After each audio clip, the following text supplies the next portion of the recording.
Bismillahirrahmanirrahim.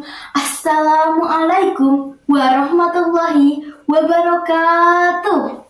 Salam sejahtera bagi kita semua. Shalom, Om Swastiastu, Namo Buddhaya, dan salam kebajikan. Sampurasun, salam literasi untuk kita semua.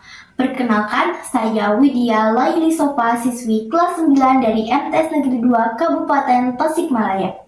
Pada kesempatan kali ini, saya akan membawakan topik bertutur berjudul Menjadi Generasi Z yang Cerdas di Tengah Arus Digital Penyongsong Masa Depan Menuju Generasi Emas Indonesia. Berdasarkan buku berjudul What the Internet is Doing to Our Brains karya Nicholas Carr.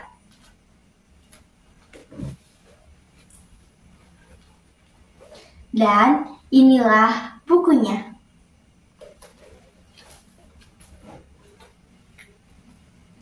Pernah gak sih kalian merasa sulit sekali untuk fokus ketika membaca sesuatu di internet, berbeda dengan saat kita membaca buku atau media cetak? Nah, hal itu yang dibahas oleh Nicholas Carr. Setiap hari kita diserbu ratusan informasi dan notifikasi.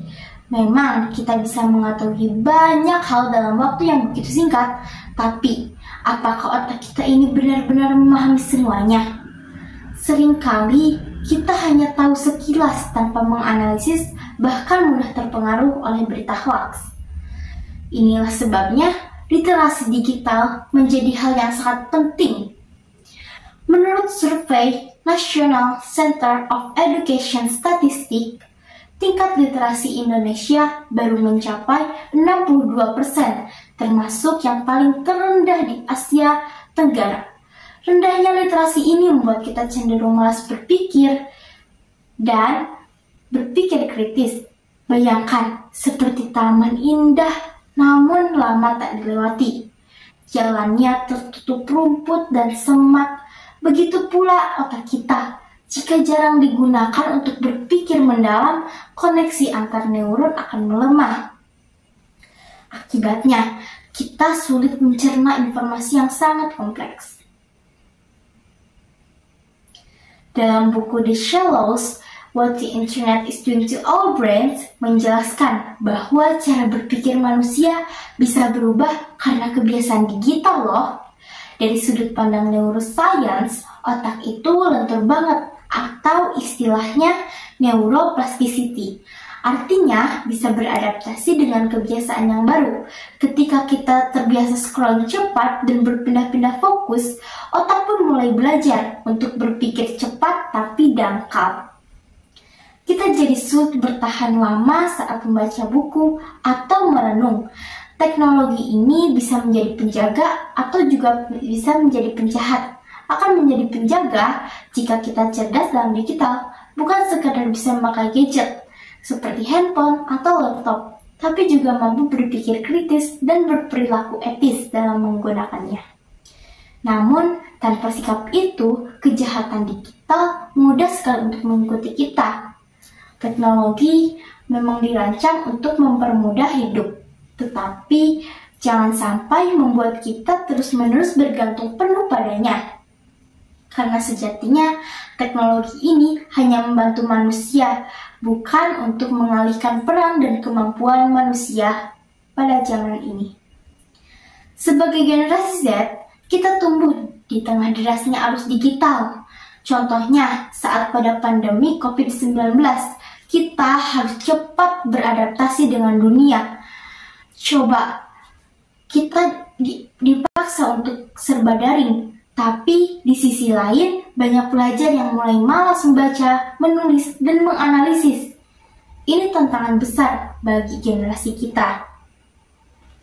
Untuk meningkatkan kemampuan literasi digital tersebut, saya mengajukan dengan 3 metode sederhana, yaitu I, alasan, isi, dan hikmah. Alasan mengapa kita harus membaca buku, isi dari buku tersebut, dan hikmah dari membaca buku tersebut.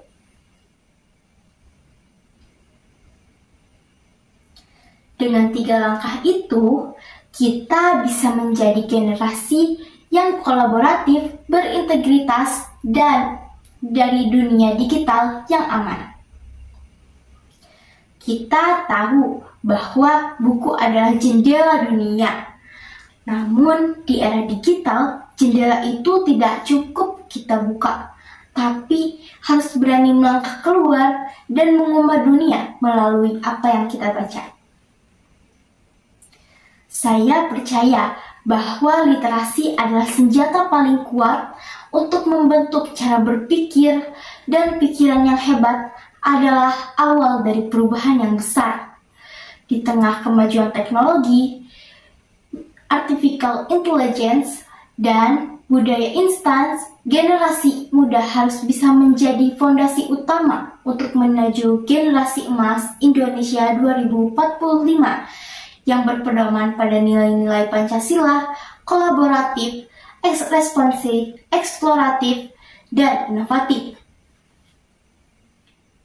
Seperti pesan dalam buku Nicholas Carr, What the Internet is Doing to Our Brains, pada akhirnya teknologi hanyalah alat. Kita yang menentukan apakah ini akan menjadi buruk atau akan menjadi benar. Gunakan internet untuk menebar kebaikan, menyebarkan ilmu, menebarkan inspirasi. Karena kebaikan kecil lahir masa depan yang cerah. Saya Widya Laili Sofa, mohon maaf atas segala kekurangannya. Wabillahi taufiq wal hidayah. Wassalamualaikum warahmatullahi wabarakatuh.